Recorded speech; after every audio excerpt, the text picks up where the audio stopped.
Welcome to Max Higher Level in Tamil. இன்னைக்கு வீடியோவில் geodesics on a surface டாப்பிக்கில் பார்க்க போகிறோம். என்னென்னா geodesics and their differential equations, canonical geodesic equation, geodesic on surface of revolution, normal property of geodesics. So இந்த 5 topics பற்றி இன்னைக்கு video பார்க்கலாம். First topic geodesics on a surface. இந்த டாப்பிக்லேயே தான் வந்து ஜியோடிசிஸ் அந்த டிஃப்ரென்ஷியல் ஈக்குவேஷனுங்கிற டாப்பிக்கும் இன்க்ளூட் ஆகுது. ஸோ இதோட டெஃபினிஷன் பார்த்தீங்கன்னா ஒன்று தியரிட்டிக்கலாக நான் இங்கே எழுதியிருக்கிற மாதிரி சொல்லலாம். அனதர் வே ஆஃப் டெஃபினிஷன்ஸ் வந்து ரொம்ப ஈஸியாக அண்டர்ஸ்டாண்ட் ஆகிற மாதிரி ஒரு கிளிப்பு போட்டு எக்ஸ்பிளைன் பண்ணியிருக்கேன். இது ரெண்டும் பார்த்துட்டு நெக்ஸ்ட் அதை நான் காமிக்கிறேன் பாருங்கள். ஃபஸ்ட்டு என்ன சொல்கிறாங்கன்னா ஜியோடிசிஸ்னால் என்னென்னா let A and B be two given points on a surface S and let these points be joined by curves lying on S. Then any curve possessing stationary length for small variation over S is called a geodesis. That is ஒரு surface S எடுத்துக்கிறோம், அதில் 2 point A and Bன்னு consider பண்ணுறோம். அந்த 2 பாயிண்ட்டை வந்து curves மூலமாக join பண்ணுறோம். அந்த கர்வ்ஸ் எங்கே இருக்கணும்னா அந்த சர்ஃபேஸ் மேலே இருக்கணும். அப்படி ஜாயின் பண்ணுறப்ப எந்த கர்வ்லாம் ஸ்டேஷ்னரி லென்த்தை வந்து நம்மளுக்கு தருதோ அந்த வந்து நம்ம ஜியோடெசிஸ்னு சொல்லுவோம். ஸோ இந்த ஸ்டேஷ்னரி லென்த்னா என்னன்னு நெக்ஸ்ட் டெஃபினிஷனில் இருக்குது, வாங்க பார்க்கலாம். If alpha is such that the variation in S of alpha is at most of order epsilon squared for all small variation in alpha for different lambda of t and mu of t, then S of alpha is said to be stationary and alpha is a geodesis. ஒரு diagram explain பண்ணியிருக்கேன், இதை பாருங்கள்.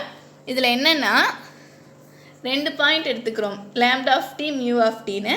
இது ரெண்டுக்கும் உள்ள variation என்னென்னா alpha, இதை புரிஞ்சுக்கோங்க. நெக்ஸ்ட்டு S of alphaனா இந்த கர்வ், இந்த ஹோல் கர்வை தான் வந்து நம்ம வந்து ஹோல் சர்ஃபேஸை தான் நம்ம வந்து எஸ் ஆஃப் ஆல்ஃபான்னு சொல்கிறோம். இப்போ இந்த டெஃபினிஷனில் என்ன சொல்கிறாங்கன்னா alpha is such variation is in S of alpha. S of ஆல்ஃபாவில் ஆல்ஃபாங்கிறது ஒரு சின்ன வேரியேஷன், அதோட ஆர்டர் வந்து எப்சிலான் ஸ்கொயர். ஸோ இதை நோட் பண்ணிக்கோங்க, மேபி கொஸ்டின்ஸில் வரலாம். For all small variations in alpha for different lambda of t and mu of t, then S of alpha is said to be a stationary and alpha is geodesis. So இந்த S of alpha வந்து நம்ம ஸ்டேஷ்னரின்னு சொல்லுவோம். இந்த alpha இது ரெண்டுக்கும் உள்ள small டிஃப்ரென்ஸாக இருந்துச்சுன்னா இந்த ஆல்ஃபாவை வந்து நம்ம ஜியோடெசிஸ்னு சொல்கிறோம். ஓகே, இது வந்து தியரிட்டிக்கல் டெஃபினிஷன். ஸோ இந்த ஜியோடெசிஸ்க்கே அனதர் வேயில் ஒரு டெஃபினிஷன் இருக்குது, அதை நெக்ஸ்ட்டு பார்க்கலாம். இந்த பிக்சரை பார்த்தீங்கன்னா ஒரு குளோபை சுற்றி ரெட் கலரில் ஒரு சர்க்கிள் போட்டிருக்காங்க. அந்த சர்க்கிளை தான் வந்து நம்ம ஜியோடெசிக்னு சொல்கிறோம். ஜியோடெசிக்னா என்னென்னா வந்து நீங்கள் லோக்கலாக, அதாவது கிட்ட போய் பார்த்தீங்கன்னா ஷார்ட்டஸ்ட் டிஸ்டன்ஸ் வந்து ஒரு ஸ்ட்ரைட் லைனாக தெரியணும். இப்படி நீங்கள் ஓவரால் வியூவாக பார்த்தா சர்க்கிளாக தெரியுது, ஆனால் ஒரு பிளேஸில் நின்று நம்ம வாட்ச் பண்ணோம்னா அது வந்து ஸ்ட்ரெயிட் லைனாக தெரியணும். இப்போ நீங்கள் இந்த டாட்டாய்ஸை வந்து ஜூம் பண்ணி காமிச்சிருக்காங்க, அதை பாருங்கள். அந்த டாட்டாய்ஸ் வியூவிலேருந்து பார்த்தா நம்மளுக்கு வந்து அந்த ரெட் கலர் லைன் எப்படி தெரியுது, ஒரு ஸ்ட்ரெயிட் லைனாக தெரியுது. இந்த மாதிரி தெரிஞ்சால் தான் வந்து நம்ம இதை வந்து ஜியோஸ்டிக்குன்னு சொல்லுவோம். நெக்ஸ்ட் ஒரு பிக்சர் காமிச்சிருக்கேன் பாருங்கள். இந்த ஸ்பியரை பொறுத்த வரைக்கும் பார்த்தீங்கன்னா ஜியோடெசிக் வந்து கிரேட் சர்க்கிளாக இருக்கும். ஸோ இதில் என்னென்ன எக்ஸ்ப்ளனேஷன் இருக்கோ நீங்கள் ஜஸ்ட்டு ரீட் பண்ணி பார்த்துக்கோங்க, உங்களுக்கே அண்டர்ஸ்டாண்ட் ஆகும். ஓகே, இப்போ ஜியோடெசிஸ் பற்றி ஒரு கிளியர் ஐடியா உங்களுக்கு கிடச்சிருக்கும். வாங்க நெக்ஸ்ட்டு போகலாம். நெக்ஸ்ட்டு தியரம்ஸ் இருக்குது. மோஸ்ட்லி இதில் எல்லாமே வந்து ஃபார்முலாஸ் மாதிரி இருக்குது. ஸோ எல்லாத்தையும் படித்து வச்சுக்கோங்க. ஃபஸ்ட்டு தியரம் பார்க்கலாம்.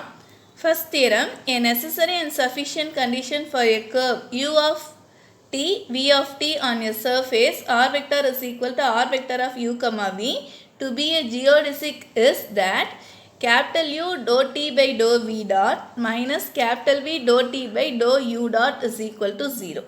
That is என்னன்னா u and t வந்து நம்ம வந்து எப்போ வந்து நம்ம ஜியோடெசிஸ்னு சொல்வோம்னா இந்த கண்டிஷன் சாட்டிஸ்ஃபை பண்ணணும். இதில் யூஸ் பண்ணுற டீனா என்னென்னா S dot. S dot means arc length. ஏற்கனவே நம்ம ஃபர்ஸ்ட் ஃபண்டமெண்டல் ஃபார்மில் பார்த்துருப்போம். அதே தான். That is root of E into U dot square plus 2F U dot V dot plus G V dot square பார்த்தோம்ல, அதை தான் வந்து நம்ம இங்கே கேபிட்டல் Tன்னு எடுத்துக்கிறோம். ஆல்சோ அண்ட் U and Vனா என்னென்னா this one. ஸோ அந்த எக்ஸ்ப்ளனேஷன்ஸ் பார்த்துக்கோங்க. இதில் வந்து ஜியோடிசிஸ்லாம் எதில் இருக்குன்னா இன் டேர்ம்ஸ் ஆஃப் யூவில் இருக்குது. ஓகே, இதை பேஸ் பண்ணி ஒரு 4 பாயிண்ட் இருக்குது நோட்டில். என்னென்னா ஈக்குவேஷன் 2னா this one, that is u is equal to 0 and v is equal to 0 are called geodesic equations. Second point, if u and v are as in 1, then small u dot capital U plus v dot capital V is equal to dt by dt. So u and v வந்து equation 1 satisfy பண்ணிச்சுன்னா this also must be satisfied னு சொல்கிறாங்க. Third point, t is a homogeneous function of degree 2 in u dot and v dot. So இதனால தான் நம்ம இதை வந்து second order ஈக்குவேஷன்னு சொல்லலாம். Fourth point, u and v are not independent. u and v வந்து இண்டிபெண்ட்டாக இருக்காது. Okay, next theorem. Second theorem, when v is equal to c for all values of u, a necessary and sufficient condition that the curve v is equal to c is a geodesic is e2 plus f e1 minus 2 e f1 is equal to 0. நம்ம ஏற்கனவே பார்த்தோம் v is equal to c, that is v is equal to constant is a parametric curvesனு பார்த்துருக்கோம். அந்த curve வந்து எப்போ நம்ம வந்து ஜியோடெஸ்டிக்னு சொல்லுவோம்னா இந்த கண்டிஷன் மஸ்ட் சாட்டிஸ்ஃபையாக இருக்கணும். இதுதான் வந்து நெசசரி அண்ட் சஃபிஷியன்ட் கண்டிஷன்னு சொல்கிறாங்க. இங்கே யூஸ் பண்ணுற E1 E2 என்னென்னா இங்கே பாருங்கள், நோட் பண்ணியிருக்கேன். நம்ம EFG எல்லாம் தெரியும். ஈனா என்னது R1 dot R1, Fனா R1 dot R2, Gனா R2 dot R2. இதெல்லாம் வந்து ஃபஸ்ட்டு ஃபண்டமெண்டல் ஃபார்ம்லேயே பார்த்துருப்போம். ஸோ இங்கே E1 அப்படின்னா என்னென்னா வித் ரெஸ்பெக்ட் டு U டிஃப்ரென்சியேஷனை வந்து E1ன்னு சொல்லுவோம். dou E by dou U is equal to E1. with respect to V differentiation E2ன்னு சொல்லுவாங்க. dou E by dou V is equal to U2. அதே மாதிரி நீங்கள் வந்து F எடுத்திங்கன்னா with respect to U differentiation பண்ணால் F1ன்னு சொல்லுவோம். F with respect to V differentiation பண்ணால் F2ன்னு சொல்லுவோம். ஸோ அதை ஜென்ரலைஸ் பண்ணிக்கோங்க. இதில் இன்னொரு பாயிண்ட் இருக்குது. when U is equal to C for all values of V on a surface, a necessary and sufficient condition that the curve U is equal to C is a geodesic is G1 plus Fg1 minus 2G(F2) is equal to 0. V is equal to C na in the condition, U is equal to C na in the condition. Note பண்ணிக்கோங்க. இதில் இருக்கிற note பார்க்கலாம். 2 note இருக்கு. when the parametric curves are orthogonal. So நம்ம V is equal to நம்ம V is equal to C, U is equal to Cலாம் பார்த்தோம்ல, இந்த 2 கர்வும் ஆர்த்தோகனலாக இருந்துச்சுன்னா என்ன ஆகுதுன்னா V is equal to C, that is V is equal to constant is a geodesic if and only if E2 is equal to 0. அதே மாதிரி U is equal to constant is a geodesic if and only if G1 is equal to 0. So அது 2 ஆர்த்தோகனலாக இருந்துச்சுன்னா இதுதான் வந்து condition. இந்த V is equal to C வந்து ஜியோஸ்டிக்காக இருக்கணும்னா இது condition, U is equal to C is ஜியோஸ்டிக்காக இருக்கணும்னா இது கண்டிஷன். ஏற்கனவே ஒரு பாயிண்ட் பார்த்துருக்கோம், அதை ரீகால் பண்ணிக்கலாம். The parametric curves are orthogonal F is equal to 0 when F is equal to 0. இது வந்து ஏற்கனவே நம்ம பார்த்த பாயிண்ட் தான். Next third theorem, if U dot is not equal to 0 in the neighborhood of a point on a geostick, then taking U of t is equal to t, the curve B is equal to V of U is a geostick if and only if V satisfies the second order differential equation, this one. That is என்ன சொல்கிறாங்கன்னா U dot is not equal to 0வா இருக்கணும். எப்போனா வந்து neighbourhood point of ஜியோஸ்டிக்காக இருந்துச்சுன்னா V is equal to V of U-வை நம்ம ஜியோஸ்டிக்னு எப்போ சொல்லுவோம்னா இந்த கண்டிஷன் சாட்டிஸ்ஃபை பண்ணணும். ஸோ இங்கே யூஸ் பண்ணியிருக்கிற PQRS அது என்னென்னு இங்கே நோட் பண்ணியிருக்கேன். ஓகே, இதை நோட் பண்ணிக்கோங்க. நெக்ஸ்ட்டு எக்ஸாம்பிள்ஸ் இருக்குது. First one, the curve of the family V cube by U squared is equal to constant or geometric on a surface with the metric V squared du squared minus 2uv du dv plus 2u squared dv squared where u is greater than 0, v is greater than 0. So, இந்த matric வந்து ஜியோஸ்டிக் வந்து இந்த equation v cube by u squared is equal to constant. நம்ம இங்கே வந்து note பண்ண வேண்டியது என்னென்னா நம்ம ஏற்கனவே பார்த்துருக்கோம் மெட்ரிக்னா வந்து திஸ் ஒன் ஃபஸ்ட்டு ஃபண்டமெண்டல் ஃபார்ம்லேருந்து மெட்ரிக் டிஃபைன் பண்ணோம். ஸோ திஸ் ஈக்குவேஷன் தான் வந்து மெட்ரிக்னு போட்டிருக்கோம். ஆனால் இங்கே பொறுத்த வரைக்கும் நம்ம வந்து மெட்ரிக்னு வேறு ஈக்குவேஷனை நோட் பண்ணியிருக்காங்க. இதை நோட் பண்ணிக்கோங்க. Second example, the parametric curves on a surface are orthogonal. The curve v is equal to constant is geometric provided e is a function of u only. So நம்ம ப்ரீவியஸாகவே பார்த்தோம் v is equal to constant னா e2 is equal to 0 இருக்கணும். e2 னா என்னன்னா with respect to v differentiation 0 இருக்கணும். with respect to v னா it is a function of u only. அதே தான் இங்கே வந்து கொஞ்சம் எக்ஸ்பேண்ட் பண்ணி தந்திருக்காங்க. அதே மாதிரி u is equal to constant வந்து ஜியோஸ்டிக்காக இருக்கணும்னா g is a function of v onlyயாக இருக்கணும். ஏற்கனவே பார்த்த பாயிண்ட்டை வந்து இங்கே கொஞ்சம் எலாபரேட்டாக தந்திருக்காங்க, நோட் பண்ணிக்கோங்க. Next topic canonical geodesic equation. நம்ம ஏற்கனவே பார்த்த ஜியோஸ்டிக் ஈக்குவேஷன் வந்து இன் டேர்ம்ஸ் ஆஃப் டீயில் பார்த்தோம். இப்போ இன் டேர்ம்ஸ் ஆஃப் எஸ்ல பார்த்தோம்னா இதுதான் வந்து கெனானிக்கல் ஜியோஸ்டிக் ஈக்குவேஷன் சொல்கிறாங்க. வாங்க பார்க்கலாம். இதில் வந்து ஒரு 2 தியரம்ஸ் இருக்குது. If the arc length s is the parameter of the curve, then the geometric equation are u is equal to this one, which is equal to 0. v is equal to this one is equal to 0. So, இந்த ரெண்டு ஈக்குவேஷனை தான் நம்ம வந்து canonical geometric equation சொல்கிறோம். Second theorem, if the curves on a surface are not parametric curves, then the sufficient condition for a curve to be geometric is either u is equal to 0 or v is equal to 0.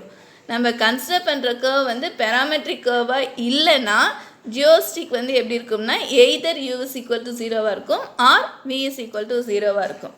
Suppose நம்ம consider பண்ணுற curve வந்து parametric கர்வாக இருந்தால் என்னன்னு next பாயிண்டில் தந்திருக்காங்க. If a parametric curve u is equal to constant to be a geometric, a sufficient condition is u is equal to 0. Capital U is equal to 0. And v is equal to constant to be a geometric, the sufficient condition is capital V is equal to 0. So, parametric curve இல்லைன்னா ரெண்டில் ஏதாவது ஒன்று 0 இருக்கணும். parametric curve u is equal to c எடுத்தோம்னா நம்மளுக்கு condition capital U is equal to 0. அதே v is equal to c parametric curve எடுத்தோம்னா condition capital V is equal to 0. So ஈஸியாக தான் இருக்குது, படிச்சுக்கோங்க. Next topic geodesic on surface of revolution.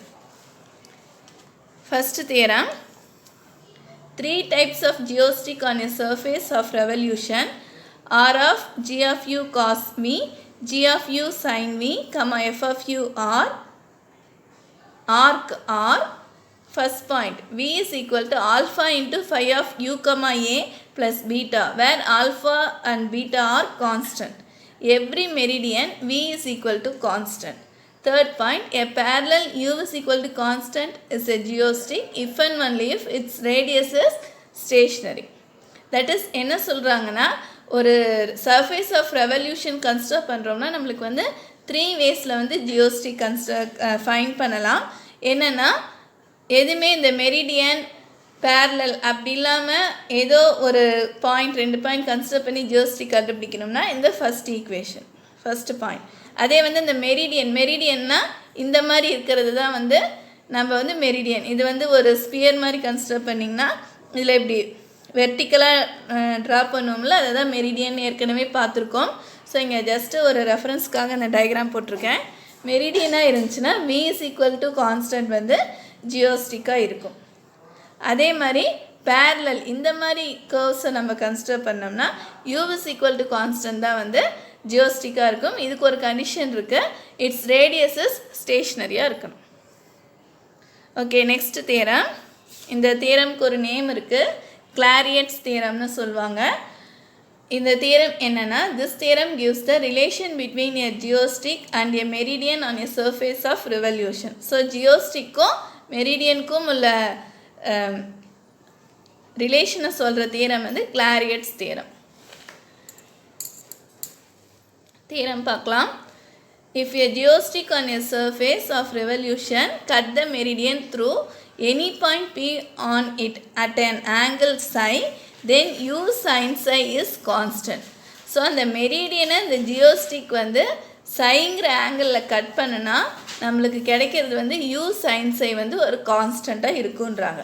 where u is the distance of the point P from the axis. So இதுதான் வந்து அந்த கிளாரியட்ஸ் theorem. ஒரு 3 note இருக்குது. The geostick on a right circular cylinder or helix. Right circular சிலிண்டரோட geodesic வந்து ஹெலிக்ஸாக இருக்கும். So நீங்கள் இமேஜின் பண்ணி பார்த்துக்கோங்க. Second point, if a geodesics on a surface of revolution cut the meridian at a constant angle, then the surface is a right cylinder. So இது வந்து second point note. இதெல்லாம் imagine பண்ணி ஞாபகம் வச்சுக்கோங்க. Next last topic in this video பார்க்கலாம். Topic name வந்து normal property of geodesics. First theorem என்னென்னா ஒரே ஒரு தியரம் தான் இருக்குது. என்னென்னா a curve u is equal to u of t, v is equal to v of t on a surface, r vector is equal to r vector of u comma v is a geostick if and only if the principal normal at every point on the curve is normal to the surface. So ஒரு கர்வுக்கு நம்ம எப்போ ஜியோஸ்டிக்னு சொல்லுவோம்னா principal normal at every point வந்து normal to the சர்ஃபேஸாக இருக்கணும். இங்கேயும் நார்மல், இங்கேயும் நார்மல். ஸோ நம்ம ஞாபகம் வச்சுக்கிறது easy. This theorem is the characterization of a geodesic on a surface. இதுதான் வந்து ஜியோஸ்டிக் ஆன் எ சர்ஃபேஸை வந்து கேரக்டரைஸ் பண்ணுற தியரம்னு சொல்கிறாங்க. இதை பேஸ் பண்ணி ஒரு note. A curve on a surface is a geodesic if and only if the rectifying plane is tangent to the surface. Rectifying plane வந்து எப்படி இருக்கும்னா tangent to the surface-ஆக இருக்கும். ஸோ நம்ம ஸ்டார்டிங்கில் பார்த்தது ரீகால் பண்ணிக்கோங்க. இது வந்து t axis, n axis, b axis, tangent, normal, பைநார்மல்னு பார்த்துருப்போம். இங்கே இருக்கிறது ஆஸ்குலேட்டிங் பிளேன், இது நார்மல் பிளேன், இது வந்து ரெக்டிஃப்ளையிங் பிளேன். ஸோ இந்த ரெக்டிஃப்ளையிங் பிளேன் வந்து எப்படி இருக்கும்னா நம்ம பார்த்த சர்ஃபேஸ்க்கு டேஞ்சண்ட்டாக இருந்துச்சுன்னா அந்த கர்வை வந்து நம்ம ஜியோடெசிக்னு சொல்கிறாங்க. ஓகே, ஒரு 3 எக்ஸாம்பிள்ஸ் இருக்குது. இதோட இந்த வீடியோ முடியுது. First example, let 2 surfaces touch each other along a curve. If the curve is a geodesic on one surface, it is a geodesic on the other also. So 2 surface touch ஆகிற இடத்துல ஒரு curve consider பண்ணுறோம். அந்த curve வந்து ஒரு சர்ஃபேஸ்க்கு ஜியோடெசிஸாக இருந்துச்சுன்னா இன்னொரு சர்ஃபேஸ்க்குமே வந்து அது வந்து ஜியோடெசிஸாக இருக்குன்றாங்க. இன்னொரு point, second point, every helix on a cylinder is a geodesic and conversely. Every helix on a cylinder, ஒரு சிலிண்டருக்கு எல்லா ஹெலிக்ஸ்க்குமே வந்து ஜியோடெசிஸாக இருக்கும். அண்ட் கான்வர்ஸ்லி, கான்வர்ஸ் பார்த்தாலும் அப்படி தான் இருக்கும் சொல்கிறாங்க. Third point, a curve on a sphere is geodesic if and only if it is a great circle. ஒரு ஸ்பியருக்கு ஒரு கர்வ் எப்போ ஜியோடெசிஸாக இருக்கும்னா அது வந்து கிரேட் சர்க்கிளாக இருந்தால் தான் வந்து ஜியோடெசிஸாக இருக்கும். ஸோ இந்த தேர்ட் பாயிண்ட் அடிக்கடி டிஆர்பிபிஜியில் ரிப்பீட் ஆகிருக்கு. நோட் பண்ணி படிச்சுக்கோங்க. தேங்க்யூ ஃபார் வாட்சிங்.